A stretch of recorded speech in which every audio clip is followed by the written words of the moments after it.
L'essentiel de l'actualité, mesdames et messieurs, bonsoir. Vous êtes en direct de Kinshasa. Bienvenue dans cette grande édition du journal. Tout de suite, les titres.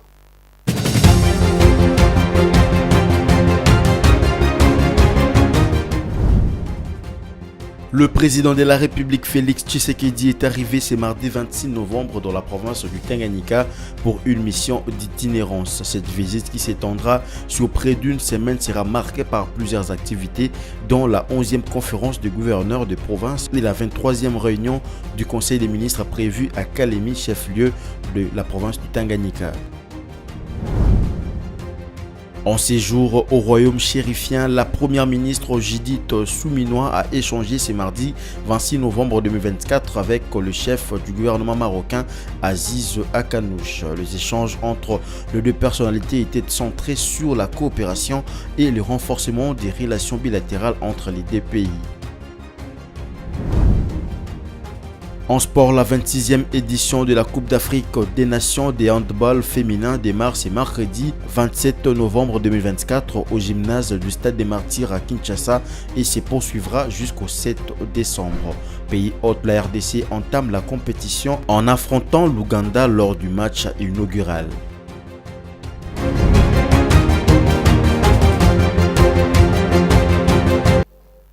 Mesdames et messieurs, bonsoir et bienvenue si vous nous rejoignez à la une de l'actualité. Le chef de l'État congolais Félix Antoine Tshisekedi Tshilombo est arrivé ce mercredi 26 novembre à Kalemi, chef-lieu de la province du Tanganyika au sud-est de la RDC en début d'après-midi pour la conférence des gouverneurs qui ira jusqu'au 29 novembre prochain. Il a été accueilli par plusieurs autorités dès son arrivée, puis s'est rendu au stade Sendwe où il s'est adressé à la population. Notons que l'ouverture solennelle de la conférence des gouverneurs qui a pour thème renforcer la gouvernance de province dans le but d'assurer la cohésion communautaire, facteur clé de la réussite du PDL 145 se fera ce même mercredi 27 novembre 2024 par le chef de l'État. Nous y reviendrons avec force et détails dans nos prochaines éditions.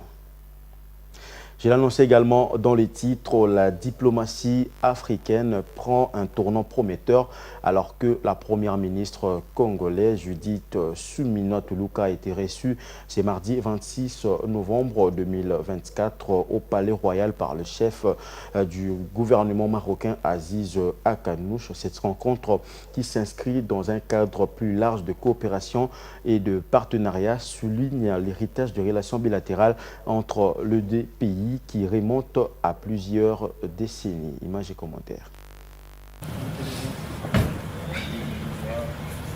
C'est une visite qui marque un tournant prometteur pour la diplomatie africaine. La première ministre Judith Suminwa Tuluka en visite au Maroc a été reçue ce mardi au Palais Royal par le chef du gouvernement marocain Aziz Akanouch. Lors de cette rencontre, la première ministre a pu aborder des thèmes essentiels pour l'avenir de deux pays. Elle a souligné l'importance d'un partenariat stratégique plaçant la souveraineté africaine et l'échange économique au cœur des discussions. Je suis venu aujourd'hui rencontrer Monsieur le Premier ministre et chef du gouvernement chérifien parce que je suis à la tête d'une délégation congolaise avec un certain nombre de ministres, mais aussi des membres du patronat congolais. Nous sommes dans un forum économique qui parle de la nécessité de la souveraineté africaine et des échanges économiques entre Africains, raison pour laquelle ma venue ici à Rabat. J'en ai profité et merci à Monsieur le Premier ministre d'avoir accepté de me recevoir et nous avons au cours de cette rencontre pu échanger sur nos relations bilatérales, la manière de pouvoir les renforcer et dans le cadre d'un partenariat gagnant-gagnant au niveau économique. Les affirmations de Judith Suminwa Tuluka montrent sa volonté de faire avancer les intérêts congolais tout en favorisant un climat d'échange fructueux avec le Maroc. Les discussions se sont concentrées sur la façon dont les deux pays peuvent tirer parti de leurs ressources respectives pour bâtir une économie plus résiliente et intégrer les marchés africains. Les rencontres comme celle-ci entre la RDC et le Maroc sont cruciales pour le soutien au développement économique du continent en vue d'un avenir où l'intégration économique régionale sera la norme. Cette visite représente non seulement une opportunité de renforcer les liens bilatéraux, mais aussi un engagement à exploiter le potentiel immense qui représente l'Afrique sur la scène mondiale. Avec de perspectives d'avenir brillantes et des opportunités d'investissement à explorer, cette collaboration pourrait ouvrir la voie à un véritable partenariat gagnant-gagnant. Le pas effectué aujourd'hui par la première ministre Judith Suminwa et son homologue Aziz Akanouche sont des marqueurs d'une dynamique positive pour la coopération entre la RDC et le Maroc et par extension pour l'Afrique dans son ensemble. La coopération entre le Maroc et la RDC a longtemps été marquée par des échanges économiques, culturels et politiques, établissant une base solide pour un dialogue constructif. Les deux nations ont toujours entretenu des liens amicaux fondés sur des valeurs de solidarité africaine et des coopérations sud-sud. De nombreuses initiatives ont été lancées pour promouvoir les échanges commerciaux et les investissements mutuels, témoignant d'un engagement commun à renforcer la souveraineté et le développement économique sur les continents.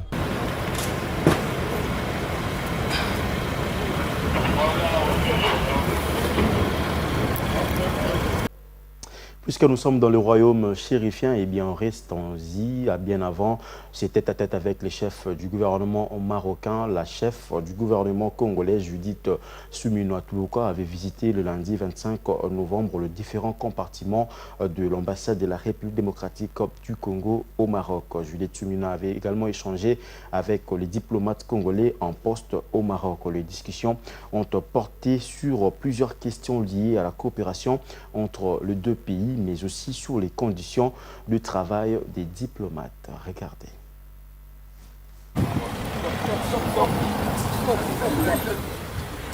La première ministre Judith Suminwa Tuluka a débuté son séjour de travail au Maroc en touchant le sol rabassien dimanche 24 novembre. Le lundi 25 novembre 2024, elle a visité l'ambassade de la République démocratique du Congo. Accompagnée de l'ambassadeur Henri Mangaya, elle a parcouru les différents compartiments de l'ambassade jusqu'à arriver dans le bureau de l'ambassadeur. Ces moments ont pris une dimension particulièrement émouvante car ce bureau a été occupé il y a près de 50 ans par Étienne Tshisekedi Wamulumba, père biologique de l'actuel président Félix Tshisekedi, est considéré comme le père de la démocratie congolaise. Il est le deuxième Congolais à avoir été nommé ambassadeur au Maroc. La visite a été marquée par une rencontre avec les diplomates congolais en poste au Maroc. Les discussions ont porté sur plusieurs questions liées à la coopération entre les deux pays, mais aussi sur les conditions de travail des diplomates. Premièrement, je tiens à remercier Madame la Première ministre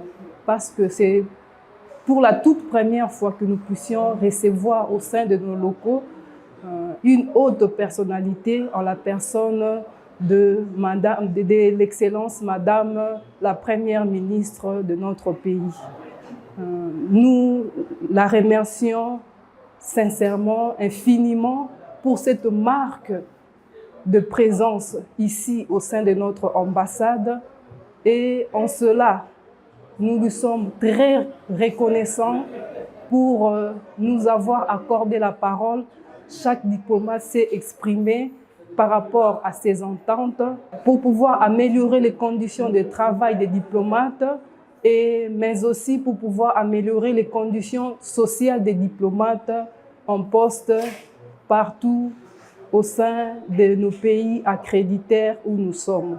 Je suis très ravi parce que Son Excellence, Madame la Première ministre, a insisté auprès du membre du gouvernement qui sont présentement ici à Rabat et ici devant Son Excellence, Monsieur l'Ambassadeur, à ce que chaque diplomate puisse s'exprimer. Parce que quand on a eu à faire cet échange, il a voulu à ce que chacun puisse dire ce qu'il pense et ce qu'il pense de la diplomatie et nos difficultés, nos problèmes. Et ça, c'est quelque chose à féliciter. À l'issue de ces échanges, Judith Suminwa a exprimé son engagement ferme à améliorer la situation des diplomates à l'étranger. Elle a affirmé qu'il s'agit d'une priorité pour le chef de l'État et qu'il travaille activement pour assurer les paiements à temps et un nouveau barème. Cette visite ne marque pas seulement un moment significatif d'engagement politique et social, mais elle incarne également une lueur d'espoir pour l'avenir des diplomates congolais. Dans un cadre international de plus en plus complexe, la voix des diplomates doit être entendue et respectée, et ce voyage au Maroc témoigne d'un gouvernement attentif aux réalités et aux attentes de ses représentants à l'étranger. À la une également, ouverture ce mardi 26 novembre 2024 au Palais du Peuple dans la ville de Kinshasa en RDC de la 4e édition de la Semaine congolaise du tourisme sous le thème Tourisme et paix. Le gouvernement congolais l'a institué pour promouvoir le tourisme, un secteur très peu développé au pays en dépit du potentiel énorme dont il dispose. L'actuel ministre du Tourisme veut l'institutionnaliser et le pérenniser, d'où le décret qui doit prendre la première ministre à ses propos. Le ministre du Tourisme l'a annoncé le lundi dans la soirée lors du briefing co-animé avec son camarade Patrick Mouyaya Katembwe, ministre de la Communication et Médias. Regardez. L'édition 2024 de la Semaine congolaise du tourisme s'est ouverte ce mardi sous le thème Tourisme et paix, un thème donné depuis par l'ONU Tourisme lors de la célébration de la Journée mondiale du tourisme. En République démocratique du Congo, ce thème tombe à point nommé vu la situation que traverse le pays dans sa partie est où pullulent des groupes armés, notamment le M23 soutenu par le Rwanda. En choisissant ce thème, la communauté internationale a compris que le tourisme peut contribuer efficacement à la paix. Au niveau international, on réalise aussi que le tourisme peut être un vecteur de paix. Il peut permettre que nous puissions, autour des zones de conflit, comme dans les Virunga, en établissant des villages touristiques ou des zones d'activité touristique, contribuer à rétablir la paix. Et je suis convaincu aussi que le tourisme transfrontalier peut permettre aussi d'avoir une approche nouvelle. Depuis toujours, la RDC était dépourvue d'une politique nationale en matière du tourisme. En septembre dernier, un forum de validation de la politique nationale du tourisme s'est tenu à Kinshasa.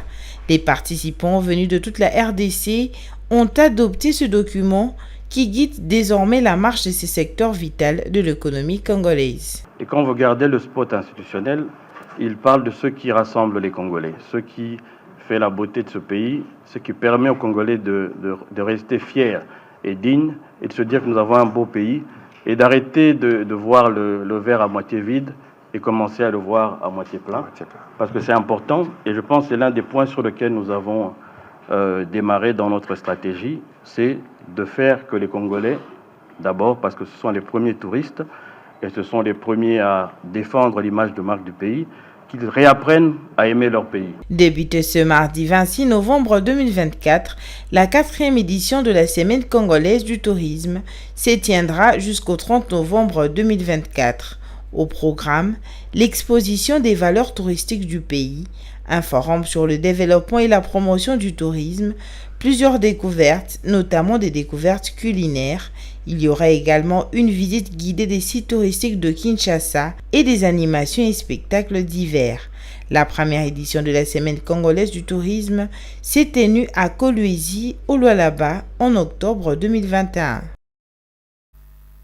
Dans l'actualité également, à l'approche de fêtes des fins d'année, la police nationale congolaise compte intensifier les patrouilles dans la ville de Kinshasa, à l'ouest de la République démocratique du Congo. L'objectif est de lutter contre l'insécurité et permettre aux habitants de la capitale congolaise de passer la fin de l'année dans toute quiétude. Suivez ces commentaires de Bijou Lemona.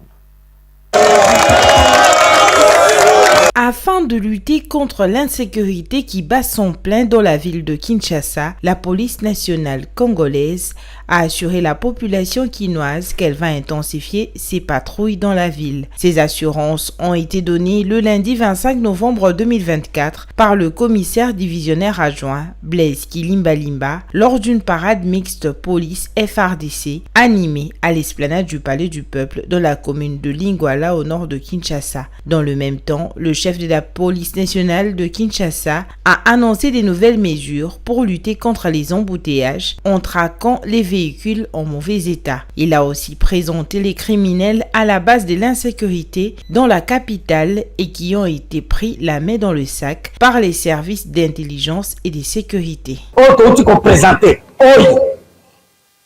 Nous sommes avec notre population. Ces inciviques que nous venons de présenter ici, ceux-là que vous voyez, ils ne veulent pas laisser la population tranquille. Notre travail consiste à les traquer par le truchement de nos services de renseignement qui nous donnent les informations et leur position pour que nous les arrêtions. Pour cela, nous avons ce que nous appelons le commandement. Le commandement est chapeauté par un commandant. Qui est un commandant, chers amis, vous qui êtes au commandement, entendons-nous très bien, c'est un rappel. Nous avons des problèmes. L'État a mis une structure mixte de la police et de l'armée. L'État a mis le commandement dans le cadre de la police ici, dans notre ville de Kinshasa. C'est moi et mes commandants SIGAN, les commandants des districts, des bataillons, des pelotons et des sections sont derrière moi. Tous, nous avons un rôle régalien. La police n'a armée, l'État a tes commandements.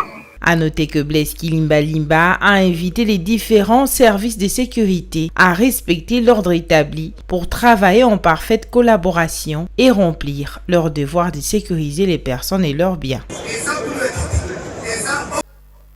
Dans la province du Nord Kivu, le chef de la division provinciale de transport et voies de communication a effectué ce mardi 26 novembre une visite d'inspection au port de Kitutu pour évaluer les travaux communautaires effectués dans le marché de Kitutu afin de faire respecter les mesures de sécurité prises par les autorités provinciales, notamment le port obligatoire de gilets de sauvetage ainsi que l'hygiène et l'assainissement du quai d'accostage. Suivez ce reportage de Félix Baloumi Angué depuis Nord Kivu.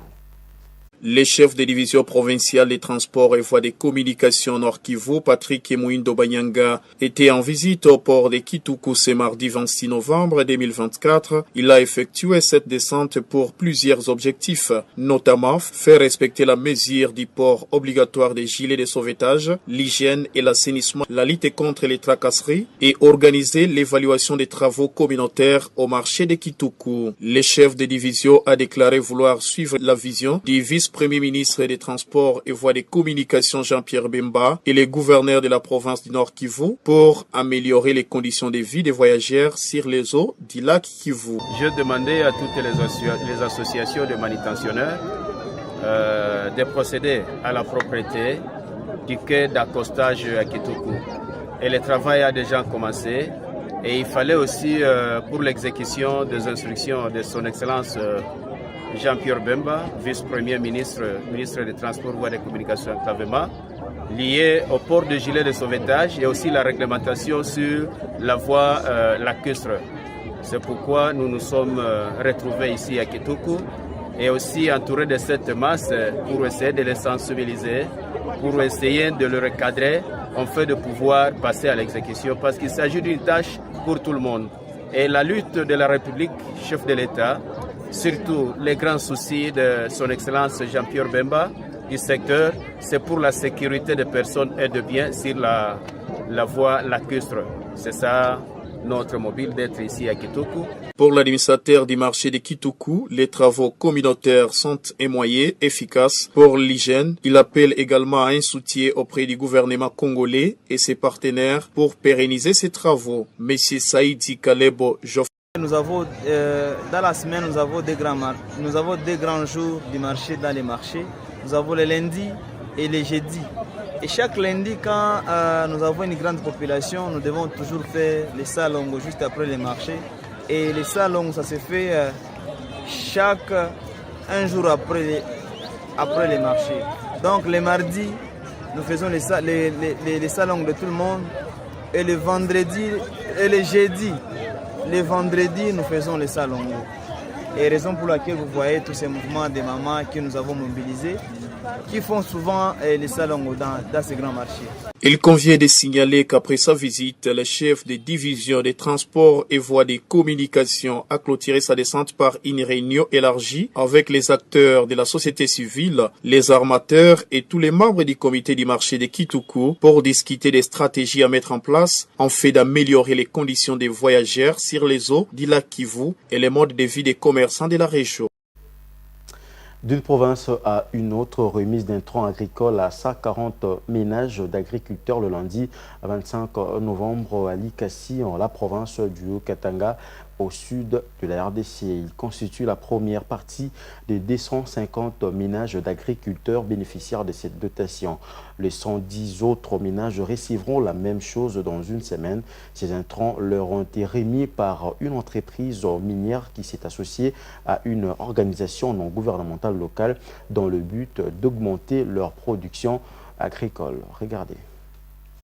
En finançant cette initiative à hauteur de 0,3% de son chiffre d'affaires, l'entreprise Rubamine s'est conformée à une exigence sociale contenue dans son cahier des charges. La finalité est de promouvoir l'autosuffisance alimentaire et le développement économique local. Outre les engrais, ces agriculteurs recevront des outils agricoles. Le président de Rubamine, Gloire Ngoudia-Chani, explique la portée de ce geste.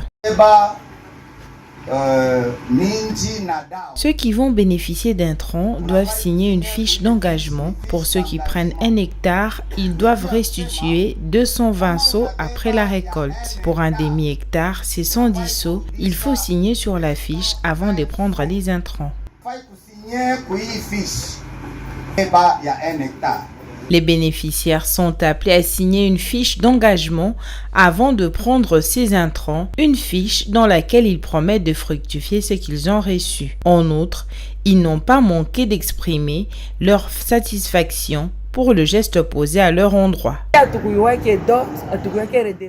On ne connaissait pas la dotation ni la redevance minière, mais là on la connaît. Le geste posé aujourd'hui est un bon geste car on souffrait, on pouvait cultiver tout 1 hectare, voire 2 hectares, mais on manquait d'intrants. Là, ils nous ont aidés. Si on calcule les 220 seaux demandés, c'est peu abordable car cela ne représente pas les coûts réels des intrants. Il faut travailler avec intelligence et stratégie.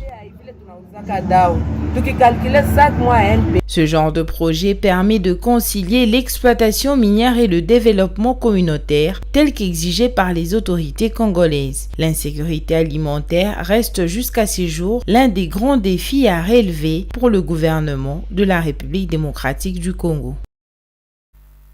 Un mot de santé dans ce journal, l'Organisation mondiale de la santé a décidé de maintenir son niveau d'alerte maximale face à l'épidémie de mpox qui sévit en République démocratique du Congo et dans le pays voisin. Cette décision s'appuie sur l'augmentation de cas, les défis opérationnels persistants et la nécessité d'une réponse coordonnée pour maîtriser cette crise. Merveille Loabéa pour plus de détails. Depuis le début de l'année, 19 pays africains ont signalé des cas de mpox, tandis qu'au Canada, un cas a été confirmé lié à un voyage en Afrique centrale et australe. En RDC, principal foyer de l'épidémie, plus de 40 000 cas et plus de 2000 cas ont été enregistrés. Malgré ces chiffres alarmants, le pays déploie des efforts soutenus pour limiter la propagation, notamment face à une nouvelle souche plus contagieuse détectée dans l'est du territoire. L'OMS ayant déclaré une urgence de santé publique internationale en août, poursuit son action pour mobiliser des fonds, coordonner les réponses et accélérer le développement des vaccins. À ce jour, plus de 50 000 personnes ont été vaccinées et une nouvelle campagne débutera la semaine prochaine à Kinshasa. Et pour terminer, je l'ai annoncé dans les titres, la 26e édition de la Coupe d'Afrique des Nations féminines de handball démarre ce mercredi 27 novembre et se poursuivra jusqu'au 7 décembre de l'année en cours ici à Kinshasa, capitale de la République démocratique du Congo, organisée par la Confédération africaine de handball. Elle mettra aux prises les meilleures équipes nationales africaines féminines de handball. Ce tournoi servira également de qualification au championnat du monde 2025 pour les 4 premières équipes, nous dit Enoch Kalonji. Le championnat change de formule avec 12 équipes réparties en 2 poules de 6 où seules les 4 premières nations de chaque groupe rejoindront la phase finale à partir des quarts de finale. Logé dans le groupe B, la RDC entamera la compétition en affrontant l'Ouganda lors du match inaugural. Ce sera une importante étape cruciale pour les Léopards dames et déterminés à briller devant leur public. Les jours suivants, les Léopards seront face aux Camerounaises vice-championnes de la saison précédente. Ce samedi, les ambassadrices de la RDC vont jouer l'équipe nationale tunisienne. Les jours d'après, elles vont affronter les Guinéennes. Le groupe A est composé de la République du Congo, le Sénégal, de l'Égypte, de l'Algérie, du Cap-Vert et de la Kenya. Logés dans un groupe relevé, les Congolaises devront notamment affronter des équipes redoutables comme l'Angola tenante du titre, le Cameroun vice-championne. Une bonne performance en phase de groupe serait un pas important vers le quart de finale et potentiellement vers un podium. Nous souhaitons également bonne chance aux Léopards dames des handball qui vont débuter demain face à l'Ouganda. Ce journal est terminé, place à présent au rappel des titres.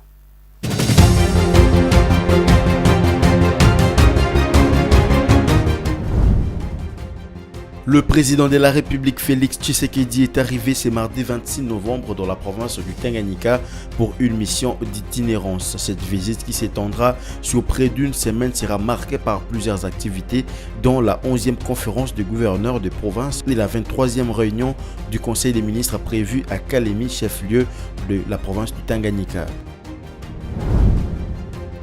En séjour au royaume chérifien, la première ministre Judith Souminois a échangé ce mardi 26 novembre 2024 avec le chef du gouvernement marocain Aziz Akanouch. Les échanges entre les deux personnalités étaient centrés sur la coopération et le renforcement des relations bilatérales entre les deux pays.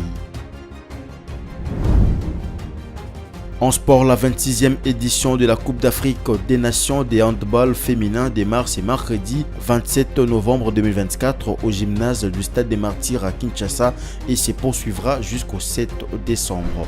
Pays hôte, la RDC entame la compétition en affrontant l'Ouganda lors du match inaugural.